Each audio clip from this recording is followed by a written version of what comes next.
All right, guys, how you doing this morning or this afternoon or this evening, whatever time you watch this? I'm just happy you're watching. Want to get into it a little bit, but before I get into my big thought and my big message, what's kind of burned on my mind, I kind of wanted to go over a shameless plug, and B, a little bit of what drew me to my big thought. And so we're currently developing another podcast that will be a daily podcast called Road Rants, where we're more focused on inspirational and some business we'll get into later on in later podcasts. This podcast is solely focused on that. Road Rants is more of a daily challenge. We like to call it the throat punch of challenging inspiration to you guys. So I'm going to give you a little bit of a preview on that today, as well as really get into just some things I'm going through. Part of my No Fake Gurus hashtag that I do is I try to be extremely transparent with you guys and make sure you understand that my thought process isn't that of a guru status. I don't ever claim that. Those guys that have life all figured out is more than likely a facade. More times than not, they aren't telling you what they're going through. They're not showing you the problems they face, the decisions. And not all the time is it problems. Sometimes it's just straight up decisions. Do I go this way or that way? Do I zigzag? And so a lot of this week has been, the best of times, it's been the worst of times. And what I mean by that is I've had some great doors open up. And God's always come in my life. I don't want to say feast or famine, but I pray for wisdom and I pray for doors to open up. And he's got a great sense of humor, because it's always like, oh, you want doors? I'll give you a whole warehouse full of doors, and they all open at the same time. And so I've never had a problem finding doors that open. I've always had a problem of prioritizing or eliminating, because I want to do everything. I want to help everybody. And at the end of the day, whether you admit it or not, whether anybody admits it or not, there's just only so much of me and only so much that I can do with excellence.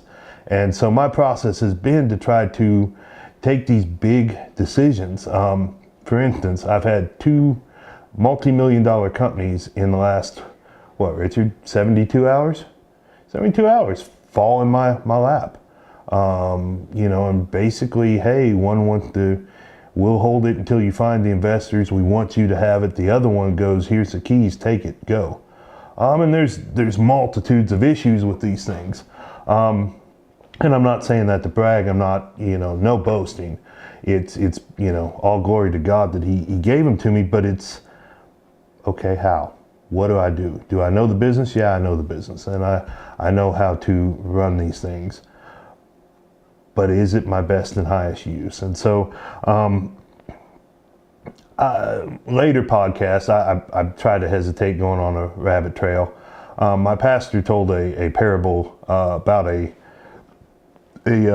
dock in Italy, that it's a real narrow entry into this dock for ships to port into, and they have three pillars, and we'll talk later, maybe next week, about aligning those pillars and what those pillars mean in your life, and how to he used it, and how to make the right decision when you don't hear God's voice, which I firmly believe in. But it's how to align your best and highest use. And so we'll get into that. That's not really kind of where I want to go. It's another thing more value I want to add to you guys. But with all this, taking all these meetings and trying to figure out what business opportunity is best. Can I do them all? Can I do any of them? What's gonna help me progress in my process and move the ball forward and help my family, help other people? That is one thing with all these.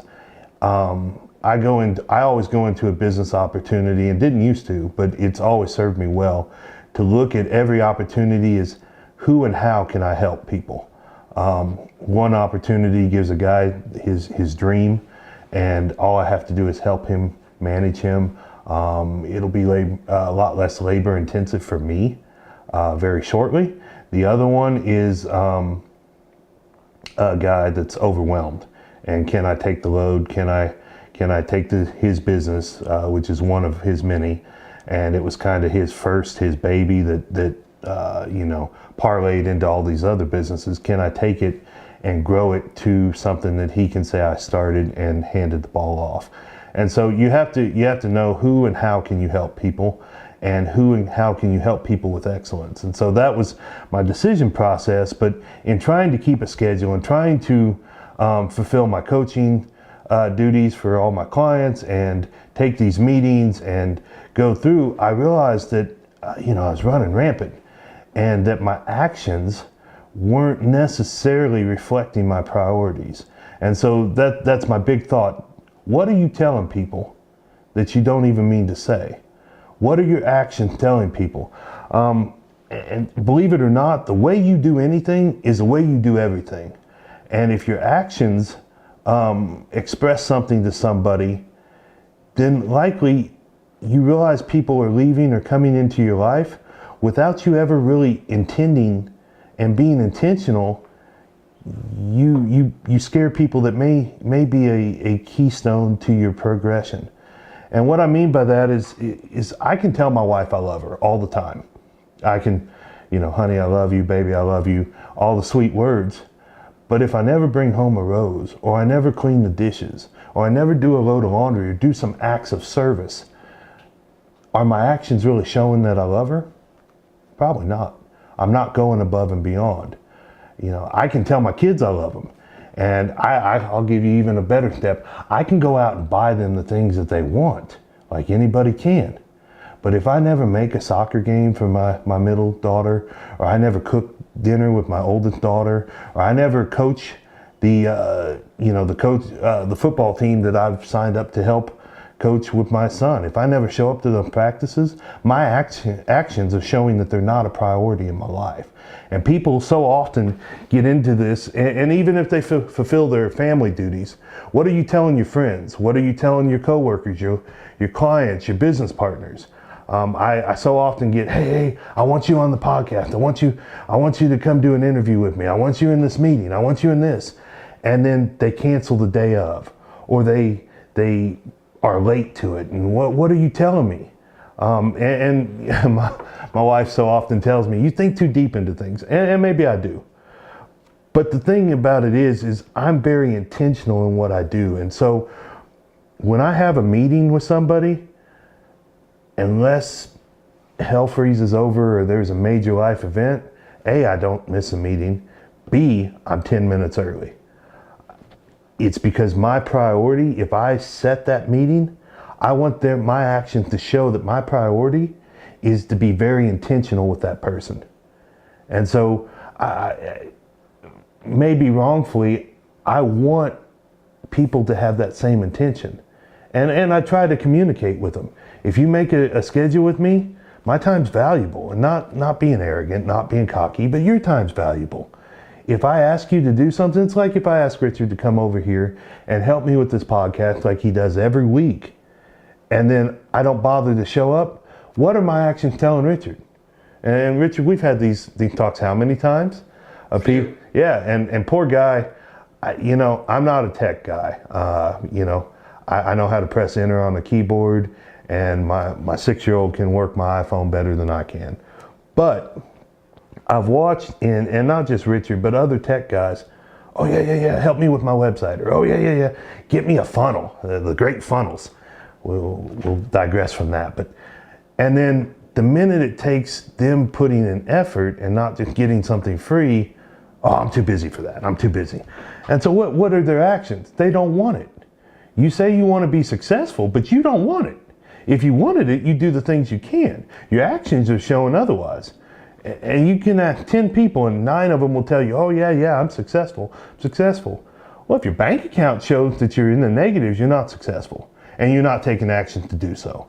And I understand there's times where things happen and life events take place that maybe you didn't see coming, and that's a different story. But more times than not, people are saying, well, I take action in that, but I need this to happen. No, you don't. Any of you guys that have kids, I don't know that I know anybody that says, we were completely ready to have kids. We got married, we got a house, we waited 5 years. Yeah, we had the 5-year plan. My wife and I had the 5-year plan. We just didn't really discuss what the 5-year plan was. And so my version of the 5-year plan was wait 5 years and then try to have kids. What ended up happening is in 5 years, we had 2 kids. And so what I mean by that is my kids are a blessing. And if I'd have tried to wait for the perfect time to have kids, I'd have never had them. Your plans and what you need to do are blessings waiting on you. God's got them right there. Life or the universe or whatever religion you have has them right there. But you won't take the action to even get up out of bed and do something about it. You want to change your physical goals, but you won't get up at 4 a.m. or 5 a.m. and go get it done. Go get on the treadmill. Go lift that weight. It sucks. I understand. Embrace the suck. Embrace it. Because that suck and that embrace is you paying your dues to get what you want that you'll value more often. If somebody handed you the perfect body, you wouldn't value it. You'd be at McDonald's tomorrow eating a Big Mac going, I still got 6-pack abs. Why? Why waste your time? Go earn it. Go embrace it. Go show that your actions are making that a priority. And so, I grew up in church and I wasn't going to go here, but it's where I want to go. And I had so many people tell me, oh, I'm waiting on the Lord. Those that wait on the Lord renew their strength. And I'm just waiting for the Lord to make the path clear. You're full of crap. And I know a lot of people are gonna not like this, and this is probably controversial, but this is just me being transparently blunt.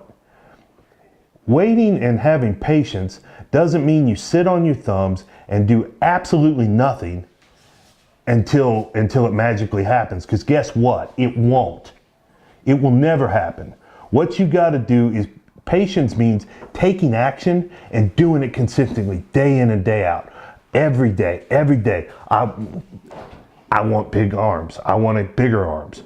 So you know what? Every day I'm in the gym doing what I want to do. I want bigger shoulders, or I want that money. I want my own business. I want to be a coach. You think I'm getting paid for this? I don't get paid for this. My patience is I'm going to keep producing blogs. I'm going to keep producing podcasts. I'm going to keep putting value into people. I'm going to keep coaching those people I got until I am up on that stage, until I am speaking. Do I see it now?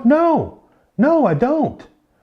But my patience is that if I keep doing what I'm doing, and I keep trying to do it better, and keep raising my standard of excellence, while I'm patiently waiting for these things to happen, I'm getting better doing what I'm doing. That's real patience.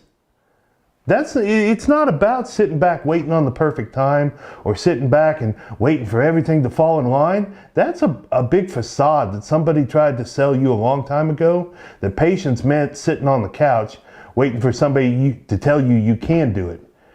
Nobody in life is going to tell you you can do it. More likely than not, they're going to tell you you can't. What are you going to do about it? What are you going to do to get up and start making your dreams come true? Because nobody's going to do it for you. Life don't owe it for you, and nobody cares enough to do it for you.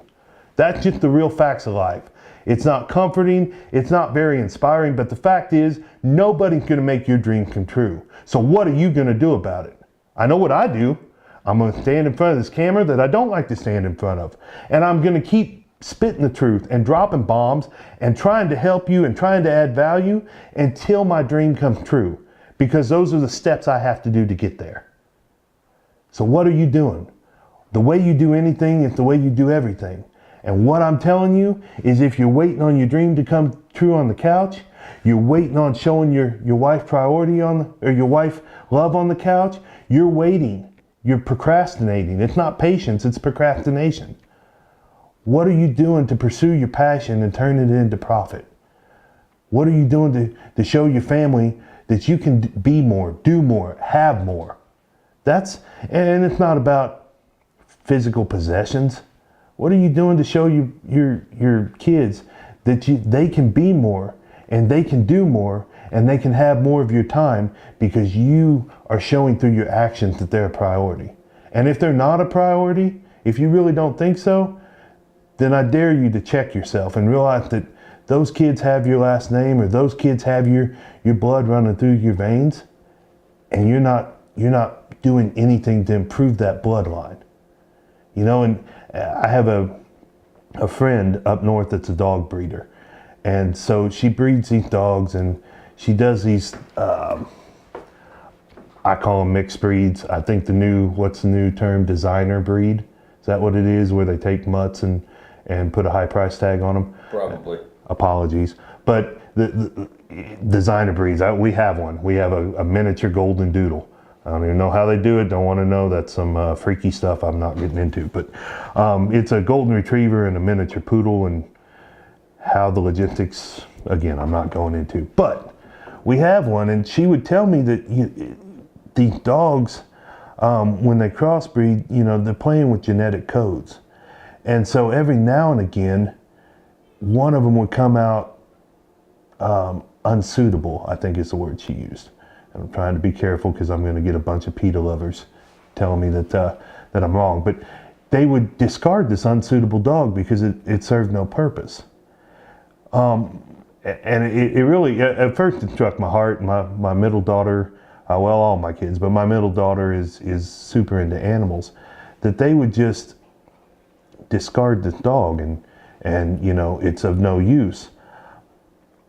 But then I got to thinking, and Richard and I were talking, how many parents do that to their kids? No, you don't euthanize them or anything like that, but you really just, they coexist with you for 18 years and you're really just steadily discarding them. Your actions are showing where they're a priority in your life. That's your legacy.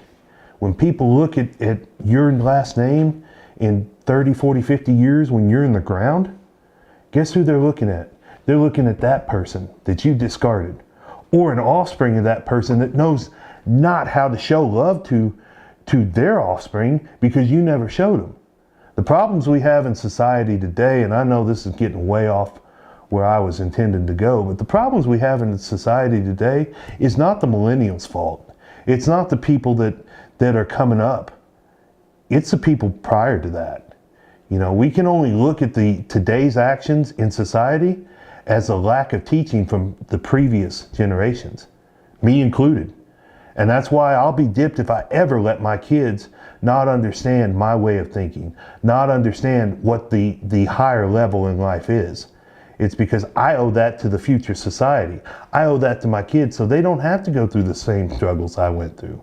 I've progressed them and started their process ahead, bigger and better things than what I'll ever accomplish. That's my whole goal and my legacy for my kids. It's half the reason I do these podcasts, is to make sure that they understand as they grow up, these videos will last throughout time. They can go see what Daddy stands for. They can go see the knowledge Daddy had, and they can take that at a younger age than Daddy is and progress themselves. I hope at 36, they're sitting way further ahead than I am.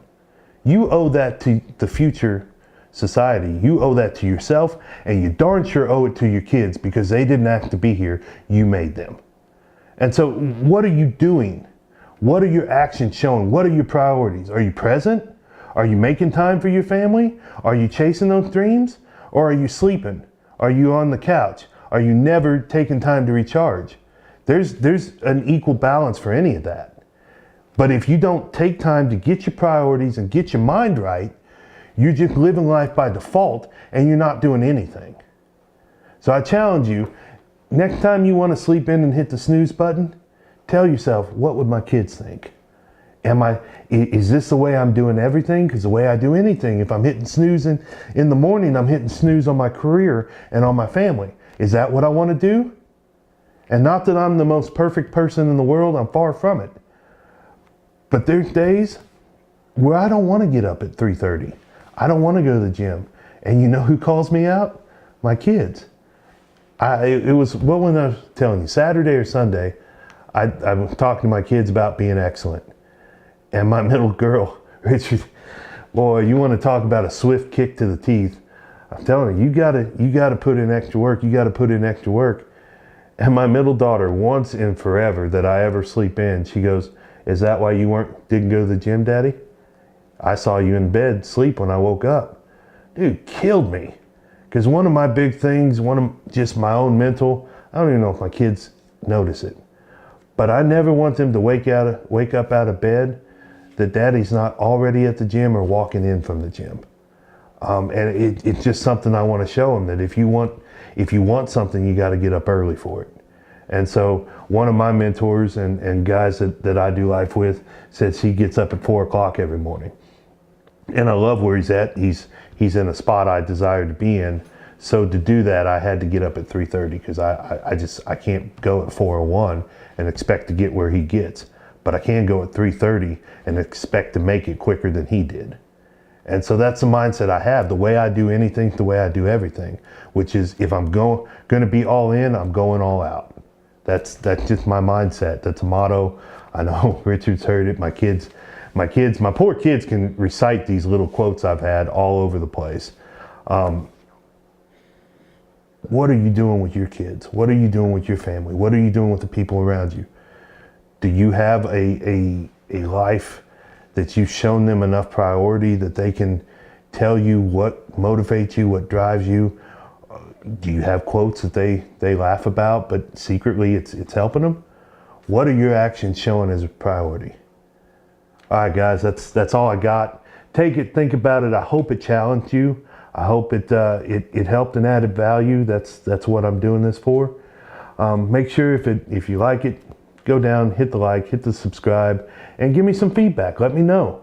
It does no good if it's all silent. I want to know what you guys think, and I want to know how I can help you. So leave some feedback if there's something you'd like me to cover or give my thoughts on.